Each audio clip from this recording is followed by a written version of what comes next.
अस्सलाम वालेकुम, welcome to the channel. Viewers, आपने फाइलर होने के फ़ायदे तो सुने होंगे, लेकिन क्या आपको मालूम है कि अगर आप फाइलर हो जाते हैं तो आपको मुख्तलिफ नुकसानात का भी सामना करना पड़ सकता है। जी बिल्कुल, जैसा कि आप थंबनेल देख चुके हैं, मैं आपको बताऊंगा फाइलर होने के 7 नुकसानात।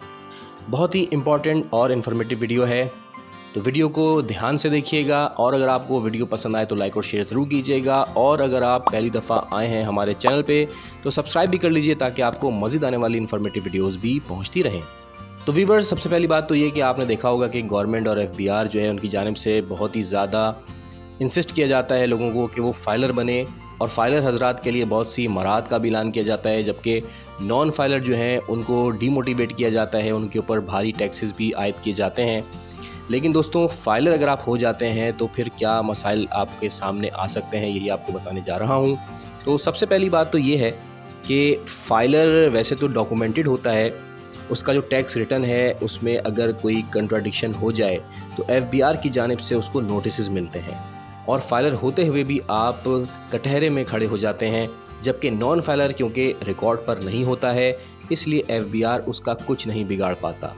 नॉन फाइलर को सिर्फ नोटिस मिल जाते हैं कि जी आपकी आमदनी टैक्सेबल है, आप ATL में अपना नाम रजिस्टर करें, FBR में रजिस्टर्ड हों, लेकिन अमली तौर पर FBR वाले कोई कानूनी कार्रवाई नहीं कर पाते, क्योंकि नॉन फाइलर FBR में रजिस्टर्ड ही नहीं होता।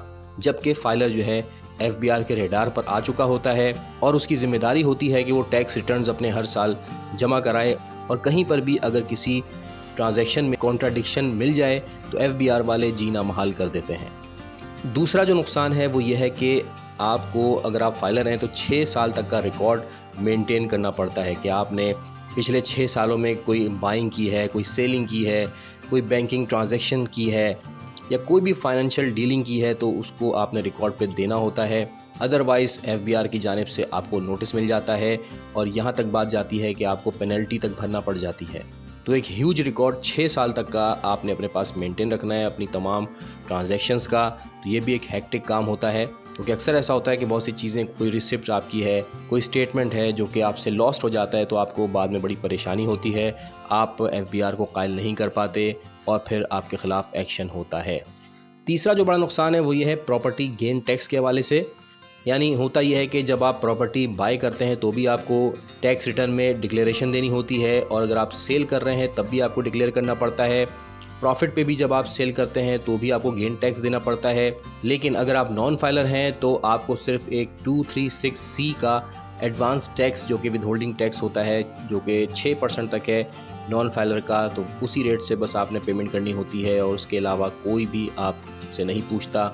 इसके अलावा एक और जो नुकसान है वो है कैश ट्रांजैक्शन का, कि कैश ट्रांजैक्शन को आप जस्टिफाई नहीं कर पाते, क्योंकि इसमें बैंकिंग चैनल यूज़ नहीं होता, आप मनी ट्रेल नहीं दे पाते, और FBR वाले कैश ट्रांजैक्शन को ओन नहीं करते, जबकि नॉन फाइलर्स की इसमें कोई पकड़ नहीं होती। तो आसान लफ्ज़ों में कैश ट्रांजैक्शन आप नहीं कर पाएंगे अगर आप फाइलर हैं। एक और जो इशू है वो है टैक्स रिटर्न वक्त पर जमा ना कराना। अगर आप कुछ वजूहात की बिना पर वक्त पर अपना टैक्स रिटर्न नहीं जमा कराते तो आपको फ़ाइन पड़ जाता है, और इस फ़ाइन का रेशो पर डे के हिसाब से होता है।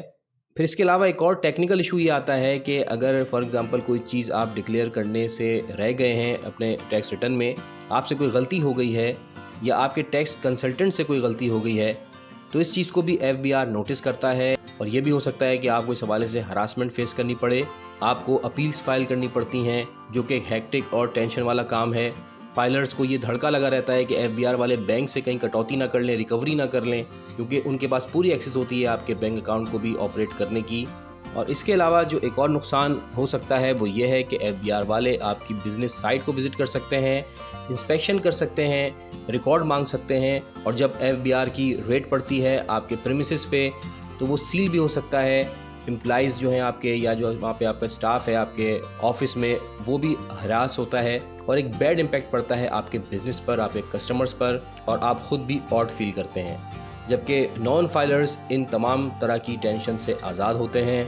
तो मेरा मकसद ये नहीं है कि मैं आपको कह रहा हूँ कि आप फाइलर ना बने, मैं आपको सिर्फ फैक्ट एंड फिगर्स बता रहा हूँ कि ये जो मसाइल हैं फाइलर्स के लिए, हालांकि होना ये चाहिए कि फाइलर्स के लिए मराद दी जाए, उनके लिए टैक्स रिटर्न का जो सिस्टम है बहुत ज़्यादा इजी होना चाहिए, क्योंकि दुनिया भर में ऐसा ही होता है, लेकिन पाकिस्तान में उल्टी गंगा बह रही है। آپ فائلر ہوتے ہوئے بھی مسائل کا شکار رہتے ہیں۔ تو میں امید کرتا ہوں کہ گورنمنٹ کو بھی چاہیے کہ فائلرز کے لیے نئی مراحت کا اعلان کیا جائے، ان کے لیے سسٹم کو آسان کیا جائے، ان کو ہراس نہ کیا جائے، اور نان فائلرز کو بھی ٹیکس نیٹ میں لایا جائے، لیکن اس کا بھی طریقہ کار واضح ہونا چاہیے، سمپل ہونا چاہیے، اور نان فائلر کو کوئی دوسری مخلوق نہ سمجھنا چاہیے۔ ٹیکس وہ بھی دیتے ہیں مختلف مدوں میں، لیکن صرف یہ ہے کہ وہ FBR میں باقاعدہ رجسٹرڈ نہیں ہے، تو یہ کوئی بہت بڑا گناہ نہیں ہے۔ ان کو مراحت ایسی دی جانی چاہیے کہ وہ فائلر بننے کو ترجیح دیں، اور ٹیکس کا ریشو اتنا منیمم ہونا چاہیے کہ آپ جب اپنی ٹرانزیکشنز کریں تو آپ کو فیل بھی نہ ہو کہ آپ نے کوئی ٹیکس پے کیا ہے، کیونکہ دنیا بھر میں ایسا ہی ہوتا ہے۔ بہرحال ویورز، یہ تھی ڈیٹیلز۔ اگر آپ کو ویڈیو انفارمیٹیو لگی ہو تو لائک اور شیئر ضرور کیجیے گا۔ ملتے ہیں دوبارہ کسی اور نئی ویڈیو میں، تب تک کے لیے اللہ حافظ۔